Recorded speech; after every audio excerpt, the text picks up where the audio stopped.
Hello मेरे प्यारे प्यारे बच्चों, कैसे हो? सब बढ़िया, सब मौज। तो भैया सीएमए इंटरमीडिएट जून 24 का फाइनेंशियल अकाउंटिंग का पेपर हो गया है।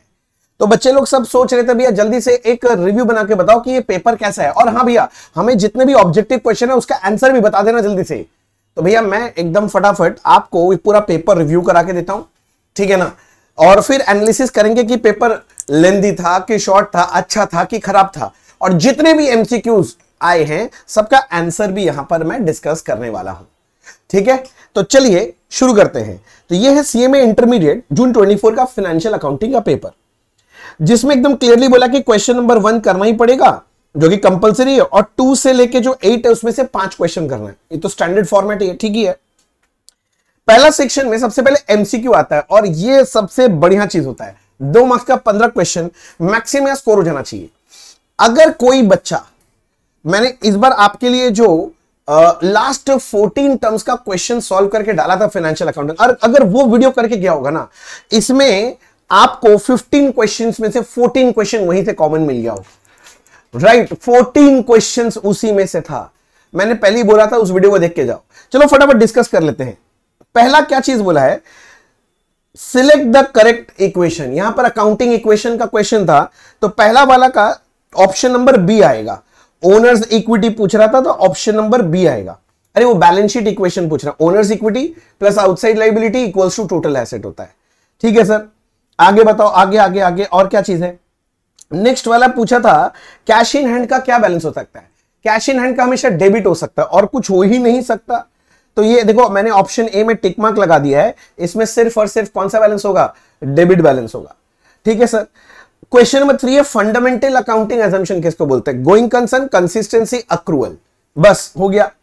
चूज द करेक्ट ऑप्शन, इसमें से बोला था, इसका ऑप्शन है 4 का A, error of principle do not affect agreement of trial balance.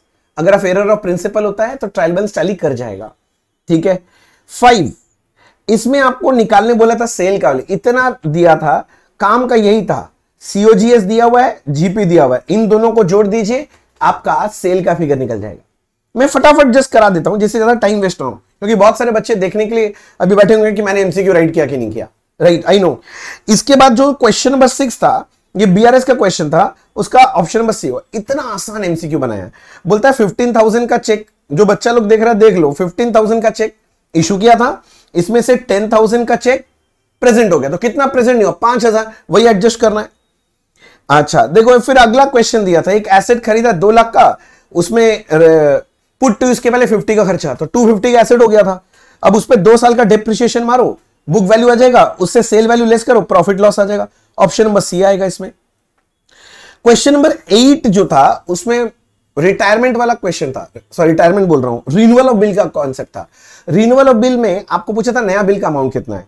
अच्छा 20,000 का बिल था, इस पे इंटरेस्ट बोला था 12%, 3 मंथ्स के लिए 3/12, 600 रुपया प्लस 20,000 यहां था, तो 20,600, ऑप्शन नंबर ए था।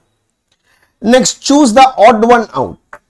प्रीमियम मेथड गुडविल का मेथड है, रीवैल्यूएशन मेथड गुडविल का एक मेथड है, विदाउट रेजिंग गुडविल गुडविल का मेथड है, रीवैल्यूएशन ऑफ अनरिकॉर्डेड एसेट।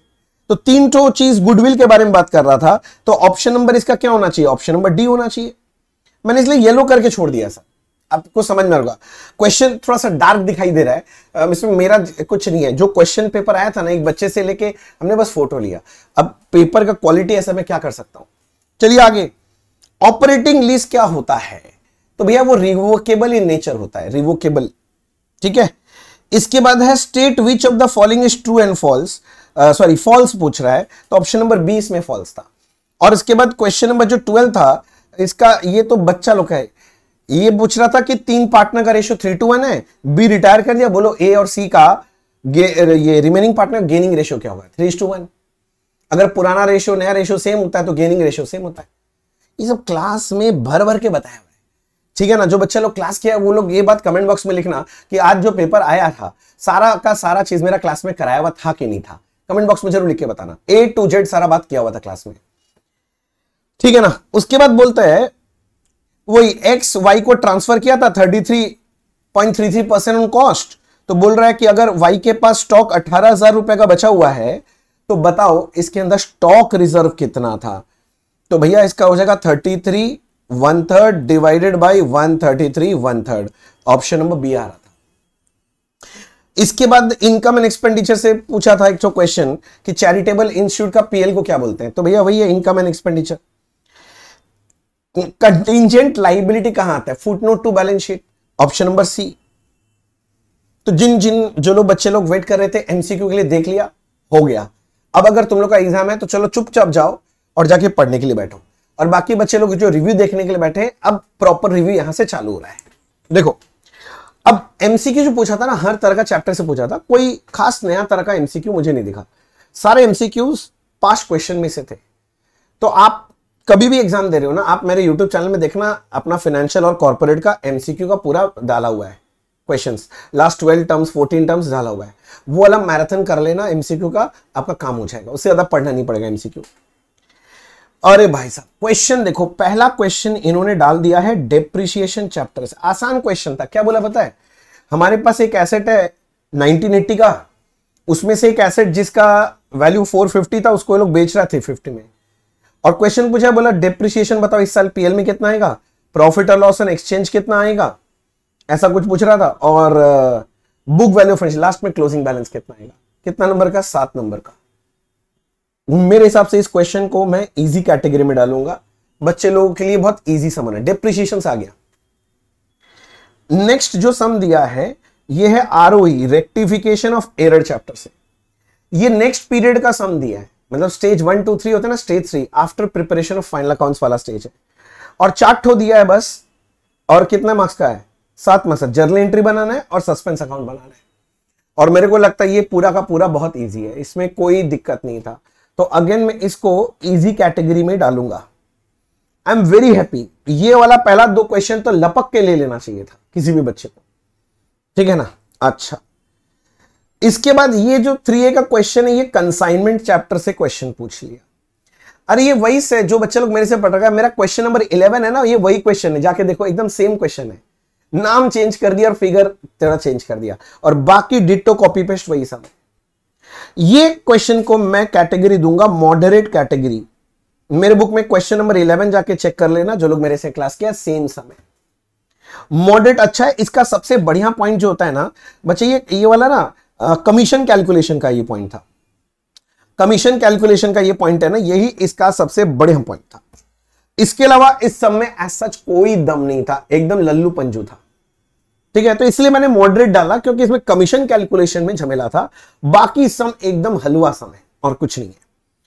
इसके अलावा आगे मैंने देखा, ये सम देख के तो क्या बोलूं, ये जो सम है मैं पहले इजी लिखता हूं, ये आपका हायर परचेस चैप्टर से सम है। हायर परचेस क्या कैलकुलेशन, तुम लोग इतना हायर परचेस में सम पढ़ गया, books of purchaser, books of vendor, ये मेथड वो मेथड है ना तेना, और लास्ट में सिर्फ इंटरेस्ट कैलकुलेशन का सम आया है भाई साहब।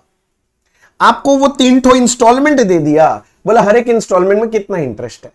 मेरे हिसाब से इंटरेस्ट निकालने का क्वेश्चन का औकात 3 नंबर से ज्यादा का नहीं था, पर इन्होंने कितना नंबर डाल दिया भाई साहब, 7 नंबर। फ्री फंड का नंबर दिया, मतलब इंस्टीट्यूट तो इस बार बच्चों पे मेहरबान हो गया। अगर इस टर्म में अगर कोई बच्चा एग्जाम दिया है तो श्योर शॉट क्लियर हो जाएगा एकदम अकाउंट्स में। और जो बच्चा लोग इस बार नहीं दिया है ना एग्जाम, सच्ची में आप अगर क्वेश्चन पेपर देख रहे होंगे ना, आप भी माथा पे हाथ रखे, क्यों नहीं दिया इस बार एग्जाम, देना चाहिए था। बहुत बढ़िया क्वेश्चन है सर।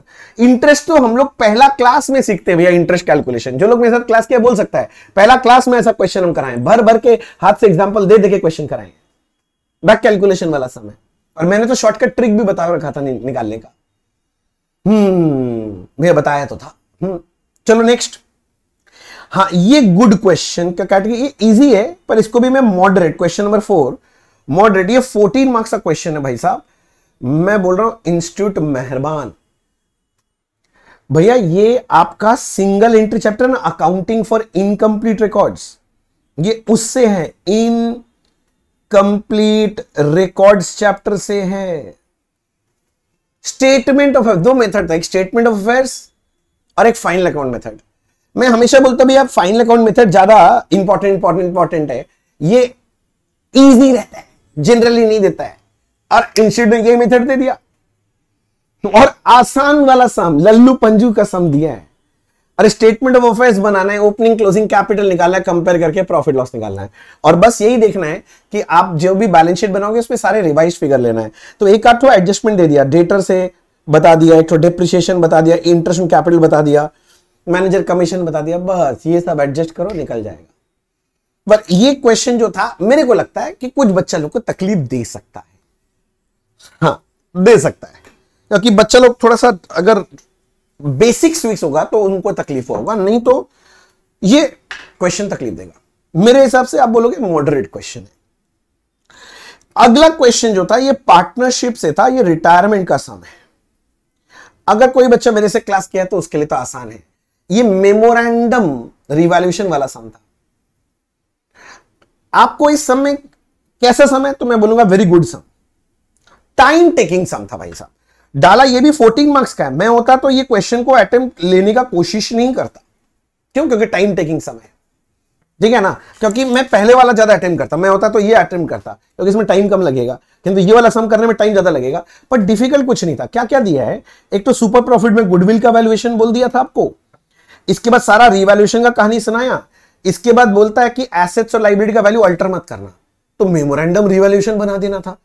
बस यही ट्रिक था और बाकी सब में कोई दम नहीं था। तो I will categorize it as a good question because 2 point, एक तो मेमोरेंडम रिवैल्यूएशन बनाना था, ये बच्चा अगर कोई मिस कर गया होगा तो गड़बड़ हो जाएगा। गुडविल का वैल्यूएशन का पॉइंट भी पूछ लिया इंस्टीट्यूट ने, और सारा अकाउंट भी बनाने बोल दिया, अकाउंट बैलेंस शीट सब मांग लिया। ठीक है, सम इजी था बट लेंदी था, राइट। नेक्स्ट देखते हैं, लो जी ये आ गया आपका ब्रांच का क्वेश्चन। ठीक है भाई साहब, ये ब्रांच का एकदम सिंपल वाला क्वेश्चन दे दिया। देखो ना, यहां पर इनवॉइस प्राइस वाला सम था, ठीक है ना, और आपसे एक क्वेश्चन क्या पूछा, देखो you are required to prepare branch stock, branch debtor, ये स्टॉक डेटर मेथड वाला सम है, सारा अकाउंट बना लिया। ऐसा सम तो हम लोग जब ब्रांच में स्टॉक डेटर चालू किए थे, इसका पहला सम ही था इनवॉइस मेथड वाला, वही वाला सम उठा के दिए हम लोग क्लास में जो किए थे। 7 नंबर का था। I will categorize this as a good question, ठीक है ना, गुड क्वेश्चन है। कोई बच्चा अगर ब्रांच पढ़ के गया होगा थोड़ा बहुत भी, वो मजे से सॉल्व करके आया होगा, क्योंकि कोई नया लपड़ ढपड़ वाला पॉइंट नहीं था, सब एकदम टनाटन बेसिक पॉइंट जो हमेशा पूछता वही दिया था, कुछ नया नहीं पूछा इसमें। मेरे को कुछ नजर नहीं आया नया, आपका पता नहीं। ये देखो, ये लॉस ऑफ प्रॉफिट का क्वेश्चन है। ये पहला सम होता है जो मैं कराता हूं क्लास में, एकदम सेम सम है। कोई अगर जाके मैच करवाएगा ना, सिर्फ फिगर ये लोग चेंज कर दिया है, डेट वेट सब कुछ सेम है जो मैं कराता हूं। पहला सम जो बच्चा लोग क्लास किया है वो लोग कमेंट बॉक्स में लिख के बता देना, ये वही एकदम सेम सम है। देखो ना, 10%, 2%, फिगर विगर सब वही same. This question easy question. अगर आपने लॉस ऑफ प्रॉफिट किया तो सबसे जो बेसिक क्वेश्चन, पहला क्वेश्चन, कोई भी बच्चा कहीं पर भी खुद से भी पढ़ेगा तो यही बेसिक क्वेश्चन पहला कराया जाता है, और ये वही क्वेश्चन है। तो कैसा रहता है भैया, इजी में डालूंगा मैं इसको, इजी क्वेश्चन है, इजी क्वेश्चन था सर ये क्वेश्चन 7A जो है ये अकाउंटिंग स्टैंडर्ड 1 से दे दिया। ये इंस्टीट्यूट के मॉड्यूल का ही सम है। जब मैं पढ़ाया था AS1, जब मैं सॉल्व कराना चल गया, पहला सम यही कराया था। इस बार पता नहीं जो मैं क्लास में पहला सम लेता हूं वही सम पेपर में आ गया। हाँ, इसमें आपको बस नोट्स लिख के सब कुछ समझाना था, नोट्स टू अकाउंट्स में सारा पॉइंट लिख के बताना था। इंस्टीट्यूट का मॉड्यूल खोलोगे, पहला इलस्ट्रेशन यही मिलने वाला है AS1 के अंदर। ए से क्वेश्चन आएगा, ये इसको छोड़ नहीं सकते। और ये 7 मार्क्स का क्वेश्चन दिया भैया, मजा आ गया भैया, मजा।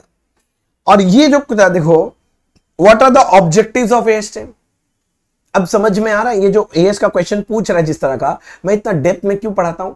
लोग बोलते हैं भैया दूसरे यहां पर मेरे दोस्त जहां पढ़ रहे हैं ना, वहां एक क्लास में खत्म हो गया, आप तो 4-4 क्लास लगा देते हैं। अब इसके लिए ऑब्जेक्टिव देखो, मैं लिखाता हूं हमेशा नोट्स क्लास में।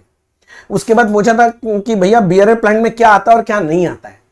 बियरर प्लांट मैंने समझाया था, वो पेड़ जो फल देता है, याद है पूरा डिटेल में, आम का पेड़, चेड़ी का पेड़, ये सारा चीज समझाया था आपको। वही वाला क्वेश्चन है, good question, I will categorize as good. अगर कोई बच्चा इसको डेप्थ में नहीं पढ़ के गया है ना, तो ये एस का क्वेश्चन रिप्लाई करना, मतलब आंसर देना थोड़ा मुश्किल हो सकता है। तो भैया मैं इस पेपर से बहुत खुश हूं। अगर मेरे से कोई पूछता है कि भैया आप अपना रेटिंग बताओ, इसको 10 में से आप कितना बोलोगे रेटिंग दोगे? मैं बोलता हूं ये पेपर 10 आउट ऑफ 10 है बच्चों के फेवर में। बहुत दिन बाद इंस्टीट्यूट इतना अच्छा पेपर बनाया, मैं तो बहुत खुश हूं इस पेपर को देख के। भैया क्या पेपर बहुत लेंदी था? ये डिपेंड करता है आप कैसे क्वेश्चंस का सिलेक्शन किए हो। पेपर मॉडरेट लेंदी था, ज्यादा लेंदी नहीं बोलूंगा, ये मॉडरेट लेंदी था भैया, मॉडरेट लेंदी। भैया आप अगर टफनेस के हिसाब से पेपर को रैंक करोगे आउट ऑफ 1 to 10, तो आप इस पेपर को किस कैटेगरी में डालोगे? तो मैं बोलूंगा ये कैटेगरी जो है 7 है। ये डिफिकल्ट की तरफ है पर पूरा डिफिकल्ट नहीं है, डिफिकल्टी लेवल काफी अच्छा है। अगर कोई बच्चा थोड़ा मोड़ा भी अच्छे से पढ़ के जाएगा तो ये पेपर आराम से स्कोर कर सकता है। मतलब जो चीज इंपॉर्टेंट बोला जाता है बस वही वही चीज पूछा इंस्टीट्यूट। तो मैं तो इंस्टीट्यूट को पहले बोलना चाहता हूं थैंक यू वेरी मच, आपने बच्चों के लिए बहुत अच्छा पेपर बनाया। और जो बच्चे एग्जाम दे लिए हैं वो लोग का भी अच्छा ही गया होगा, मुझे भरोसा है। थोड़ा 19-20 भी और टेंशन मत लो, अगला पेपर का तैयारी करना चालू करो। बात समझ में आ गया? और क्या बताऊं मैं आपको। और जो बच्चे नए बच्चे हैं वो रिव्यू देख रहे हैं, वो सोच रहे आगे का तैयारी, बच्चे बस मैं इतना बताना चाह रहा हूं कि आप कुछ भी मत छोड़ो। आप देखे होंगे इंस्टीट्यूट ने हर तरह का चैप्टर कवर कर लिया, एमसीक्यू में हर चैप्टर्स कवर करने का कोशिश किया है। देखिए यहां पर डेप्रिसिएशन, रेक्टिफिकेशन, कंसाइनमेंट, ठीक है ना। इसके बाद तुम्हारा accounting for incomplete record, partnership, branch से क्वेश्चन पूछा, हायर परचेज से पूछा है, लॉस ऑफ प्रॉफिट से क्वेश्चन पूछा, अकाउंटिंग स्टैंडर्ड 1 से क्वेश्चन पूछा, अकाउंटिंग स्टैंडर्ड से पूछा है। क्या छोड़ के जाएगा तुम? बस इतना कोशिश करो कि कंटेंट अपना कवरेज अच्छा रखना, हमेशा कवरेज अच्छा होगा तो पेपर हमेशा अच्छा लगेगा। ऑल इन ऑल मैं इंस्टीट्यूट को बधाई देता हूं, बहुत अच्छा पेपर बनाया, बहुत दिन बाद आपने अच्छा पेपर बनाया, बच्चों के फेवर में पेपर बनाया। Thank you very much. और उम्मीद है बच्चे लोग भी अच्छा ही किए होंगे। बस इतना ही है। अगर आपके मन में और भी कोई डाउट है तो कमेंट बॉक्स में लिख के बताना। अगर वीडियो काम का लगे तो अपने सारे फ्रेंड के साथ जरूर शेयर करना, ठीक है? चलो ऑल द बेस्ट, अच्छे से पढ़ाई करो, तैयारी करो। God bless you.